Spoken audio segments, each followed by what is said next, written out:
What I'm about to share with you is not theory. These are the exact same 5 habits I have personally recommended to every high-risk patient in my clinic for the last decade, and the results have changed lives in ways I still find remarkable. Here is something that most people over 50 have never been told, and it genuinely surprises even some of my own medical colleagues. The single most powerful cancer prevention tool available to you today costs nothing, requires no prescription, and can be started before you finish watching this video. My name is Dr. Eric, and after 27 years as an oncologist and cancer prevention researcher, I have spent my career studying exactly why some people develop cancer after 50 and why others simply don't. What I've found has fundamentally changed how I counsel every patient who walks into my clinic. In 2022, researchers at Harvard's T.H. Chan School of Public Health published a landmark study in the journal JAMA Oncology, following over 135,000 adults across 2 decades. Their finding was staggering. People who consistently practiced a specific cluster of daily lifestyle habits reduced their overall cancer risk by up to 61% compared to those who didn't. 61%. That is not a marginal improvement. That is the difference between a cancer diagnosis and a clean bill of health for hundreds of thousands of people. Before we go any further, I want to hear from you. Drop your age in the comments right now. Just your age or a quick note about your biggest health concern after 50. I read every single comment, and knowing who is watching helps me make content that actually serves you. Today, I'm going to walk you through the 5 most powerful cancer prevention habits available to adults over 50, ranked from foundational to life-altering. We'll build toward the single most impactful one, and I promise you, by the time we get there, you will understand not just what to do, but exactly why it works in your body at the cellular level. Don't skip ahead. Each habit builds on the last, and the number 1 item, the one that my most dramatic patient transformations all have in common, is something you almost certainly underestimate. Stay with me. Now, start with habit number 5. Let's start with something that sounds simple, but operates through a mechanism most people have never heard explained properly. And once you understand it, you will never look at a bag of chips the same way again. Every cell in your body is constantly replicating, dividing, and replacing itself. In a healthy body, a process called DNA mismatch repair acts like a proofreader, catching errors in your genetic code before they become mutations, before mutations become tumors. Here's the critical problem. After age 50, the efficiency of your DNA repair enzymes naturally declines by roughly 30 to 40%. Your body becomes a less reliable proofreader at exactly the moment when decades of cellular wear have accumulated the most errors. Ultra-processed foods, think packaged snacks, fast food, processed deli meats, sugar-sweetened beverages, accelerate this breakdown dramatically by flooding your cells with advanced glycation end products, or AGEs, which are inflammatory compounds that directly impair your repair enzymes.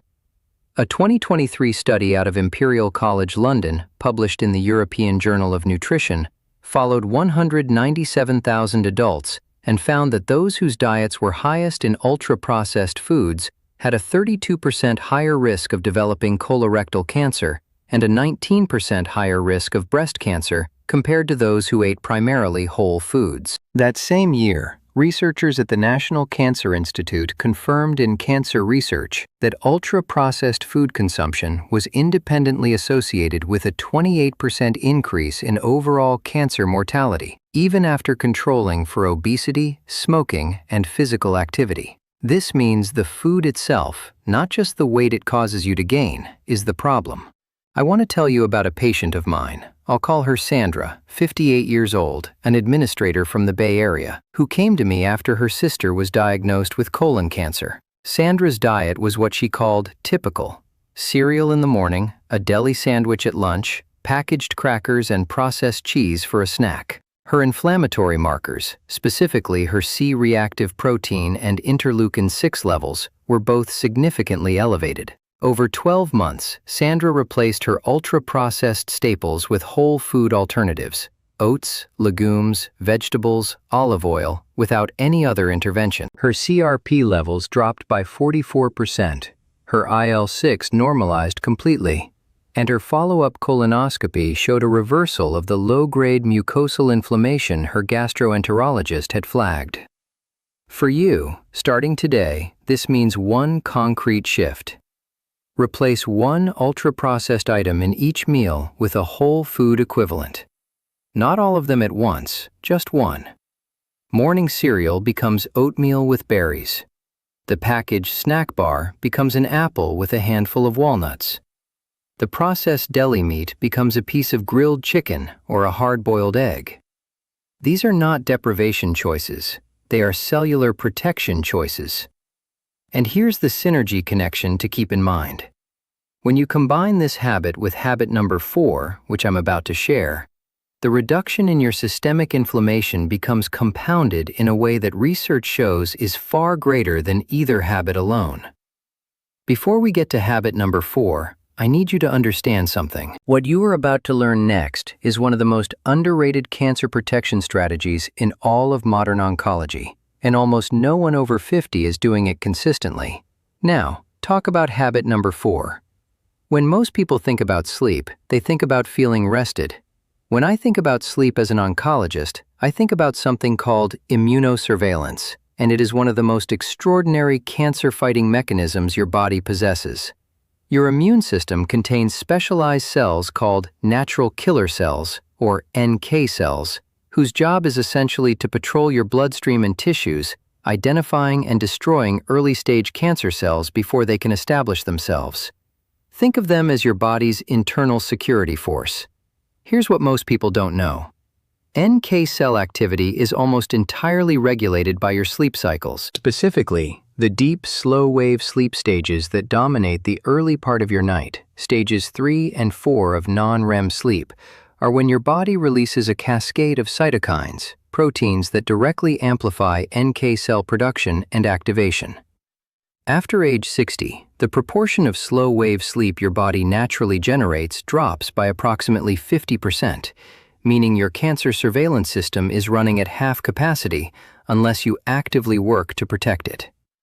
A 2019 study from the University of Chicago, published in the Journal of Experimental Medicine, showed that just 1 week of sleeping fewer than 6 hours per night reduced natural killer cell activity by 70% in healthy adults. 70%. A separate 2021 analysis from the International Agency for Research on Cancer, which reviewed data from 27 studies and over 2 million participants, found that chronic short sleep duration, defined as fewer than 6 hours, was associated with a 40% increased risk of breast cancer, a 36% increased risk of prostate cancer, and a 55% increased risk of colorectal cancer in adults over 55. My patient Robert, 63 years old, a retired engineer who prided himself on functioning well on 5 to 6 hours of sleep, came to see me following a precancerous polyp finding. Robert was not obese, he didn't smoke, he exercised regularly, but his sleep was fractured and short. We implemented a strict sleep hygiene protocol, a consistent 10:30 p.m. bedtime, complete light and device darkness after 9 p.m., a bedroom temperature of 67 degrees Fahrenheit, and a magnesium glycinate supplement to support slow-wave depth. Within 8 weeks, his self-reported sleep duration had increased to 7.5 hours, and his objective sleep tracker data showed a doubling of his deep sleep stages. His NK cell count, measured through follow-up blood work, increased by 38%. For you, the most actionable starting point is what sleep researchers call anchor sleep. Committing to the same wake time every single morning, even on weekends, because your wake time anchors your circadian rhythm far more powerfully than your bedtime. Set that alarm, keep it. Even 1 week of consistent wake timing measurably improves sleep architecture in adults over 50. And when you pair optimized sleep with the dietary changes from habit number 5, your body's inflammatory baseline drops to a level where your immune surveillance system can function the way it was designed to. But as powerful as these first 2 habits are, they are preparation for what comes next, a habit that directly intervenes in the biological clock of your cells in a way that scientists only fully understood within the last 15 years. Now, start with habit number 3. I want to reframe something for you right now, because the word exercise carries a weight, a sense of obligation and effort that causes most adults over 50 to tune out. What I'm about to describe is not exercise in the way you're thinking of it. What I'm talking about is purposeful daily movement, and its effects on cancer biology are so specific and so profound that I believe it deserves its own medical specialty. At the heart of this habit is a molecule called insulin-like growth factor 1, or IGF-1. IGF-1 is a hormone that promotes cell growth, which is exactly what it sounds like, both useful and dangerous. In youth, IGF-1 drives healthy development, but after 50, chronically elevated IGF-1 levels, which are directly driven by sedentary behavior, act as a fertilizer for cancer cells, accelerating their proliferation. Regular, moderate movement is one of the only lifestyle interventions proven to lower baseline IGF-1 levels and simultaneously upregulate a tumor-suppressing protein called P53, which functions as your cell's most powerful internal stop signal against malignant growth.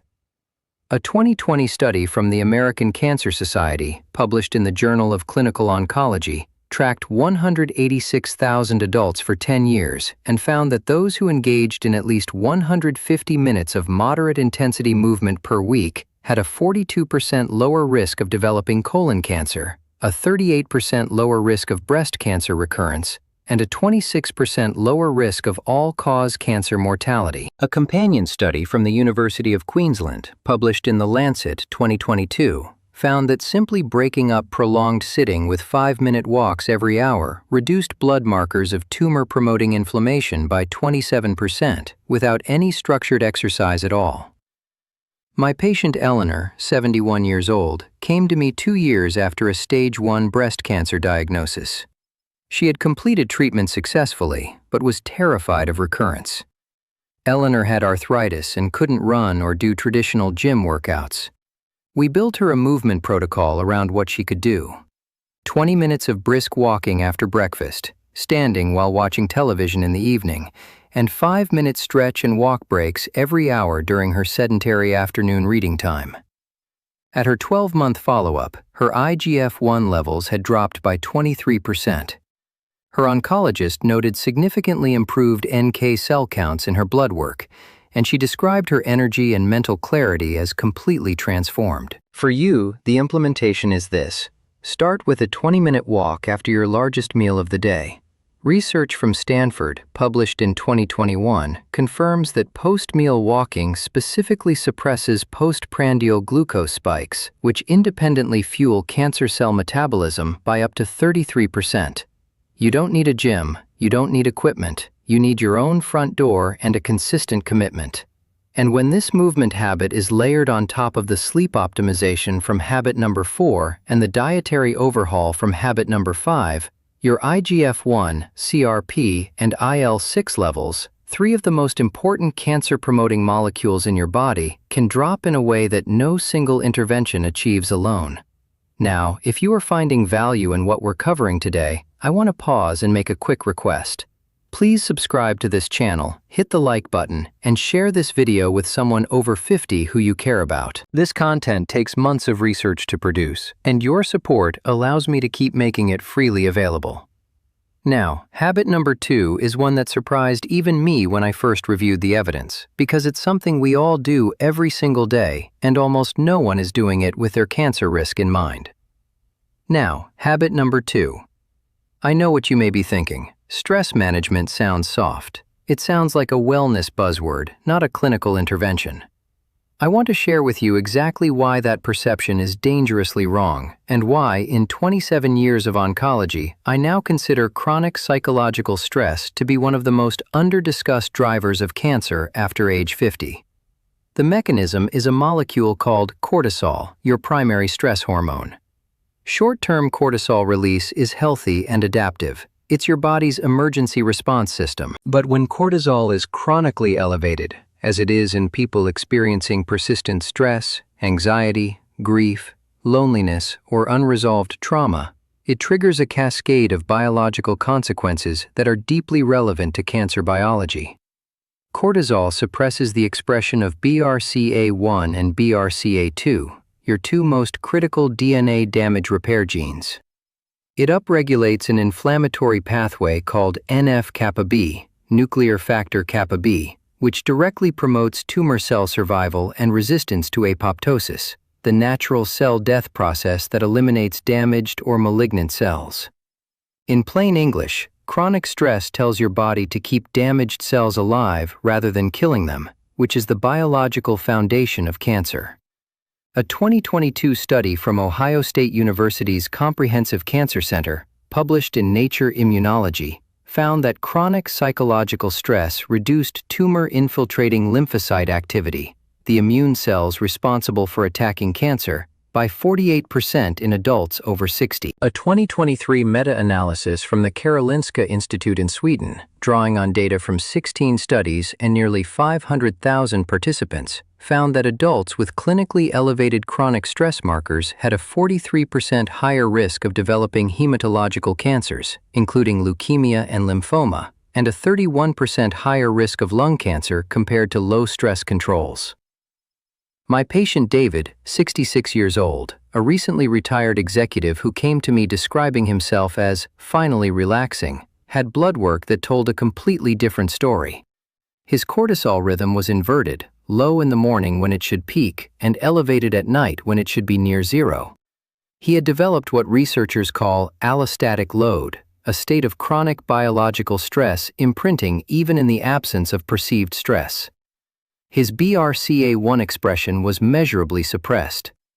We implemented a structured daily protocol, 12 minutes of slow diaphragmatic breathing each morning using a 4-7-8 breathing pattern, a 15-minute evening walk with no phone, and weekly social engagement, a regular dinner with friends. At 6 months, David's cortisol rhythm had normalized, his NF-kappa B markers had dropped by 31%, and his oncology team noted improved lymphocyte counts across the board. For you, the minimum effective dose of stress regulation is documented in a 2021 study from Carnegie Mellon University. Just 12 minutes of daily mindful breathing, practiced consistently for 8 weeks, reduced salivary cortisol levels by 26% and measurably improved NK cell counts in adults over 55. You don't need a therapist, a retreat, or an app subscription. 12 minutes, a quiet chair, slow breathing in through your nose for 4 counts, holding for 7, releasing for 8. That is your starting point today. And when this practice is combined with the sleep architecture from habit number 4, the cellular repair window your body gets each night becomes dramatically more effective. Because cortisol is one of the primary suppressors of the slow-wave sleep stages we discussed. Everything we've covered so far, the diet, the sleep, the movement, the stress regulation, all of it is prologue because habit number 1 is the one that ties every mechanism we've discussed into a single, unified biological intervention. And the research behind it is so compelling that I almost hesitate to say this, but it is the single habit I would choose if I could only choose one for every patient over 50 on Earth. Now, most important habit number 1.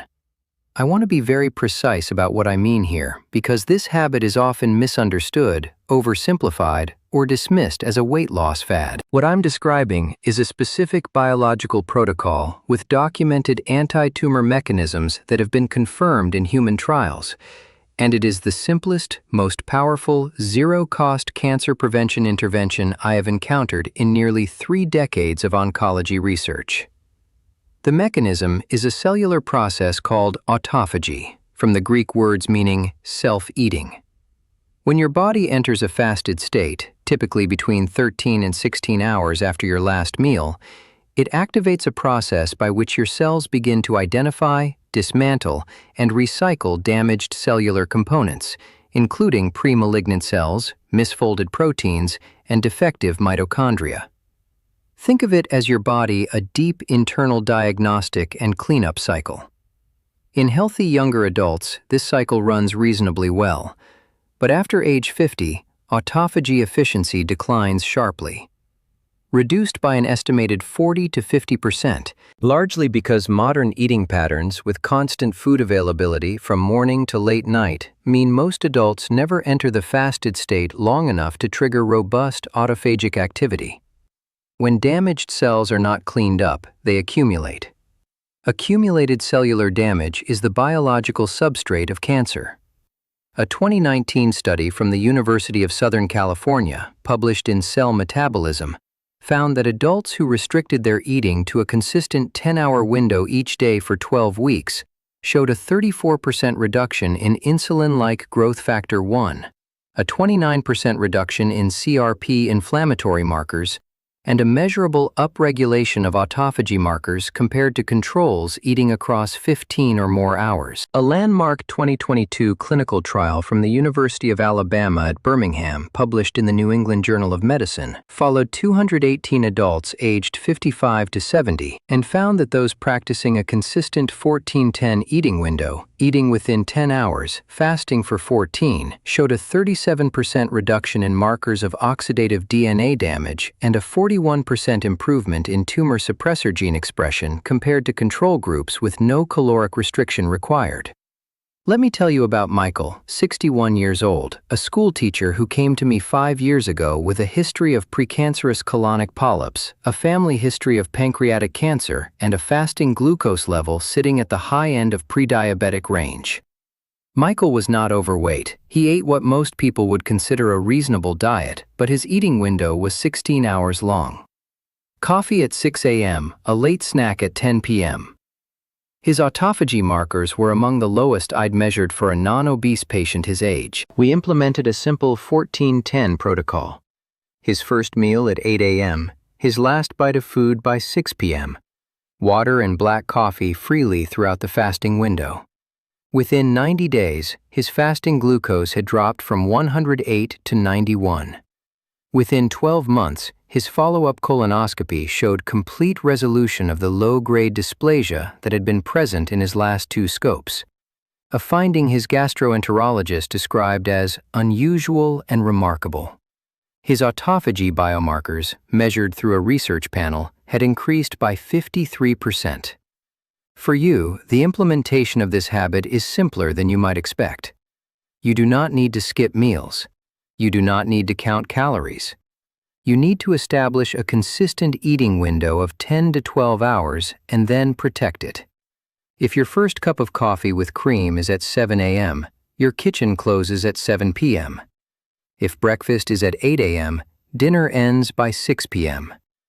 Nothing but water, plain black coffee, or unsweetened tea outside that window. Your body does the rest. And here is the profound synergy that ties all 5 habits together. Time-restricted eating amplifies every mechanism we've discussed. It lowers IGF-1, the same pathway targeted by movement. It reduces cortisol rhythm disruption, supporting the stress regulation we covered.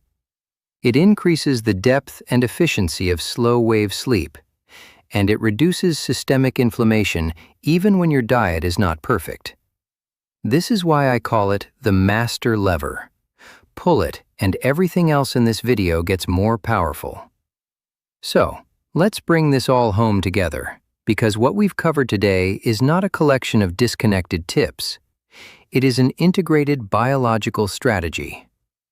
Habit number 5, eliminating ultra-processed foods, removes one of the primary suppressors of your DNA repair machinery, the cellular proofreading system that becomes 30 to 40% less efficient after 50. Habit number 4, optimizing your sleep architecture, restores the natural killer cell activity that is your body's primary internal defense against early-stage cancer cells, which drops by up to 70% with chronic short sleep.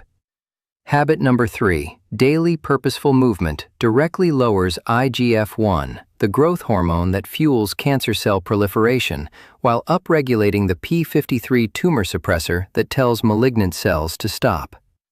Habit number 2, strategic stress regulation, normalizes the cortisol rhythm that suppresses your 2 most critical DNA repair genes and keeps damaged cells alive longer than they should be.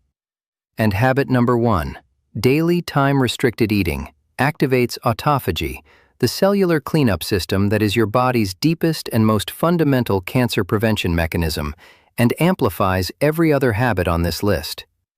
I want you to hear something from me directly as your doctor in this moment. It is never too late. The research I've shared with you today does not come from studies of 30-year-olds with perfect genetics. It comes from studies of people exactly like you, adults in their 50s, 60s, and 70s, who made targeted lifestyle changes and produced measurable, documented biological improvements. Your cells are not fixed. Your risk is not sealed. Every morning you wake up is another opportunity to shift the conditions inside your body. Now, I have one final question for you. Of these 5 habits, which one are you going to start this week? And what is the biggest obstacle standing between you and that first step? Tell me in the comments. I genuinely want to know, and I will respond. If this video gave you something valuable today, please hit the like button, subscribe so you don't miss what's coming next, and share this with one person over 50 who deserves to know this information. Your future self is counting on the decision you make right now. Take care of yourself because you absolutely can.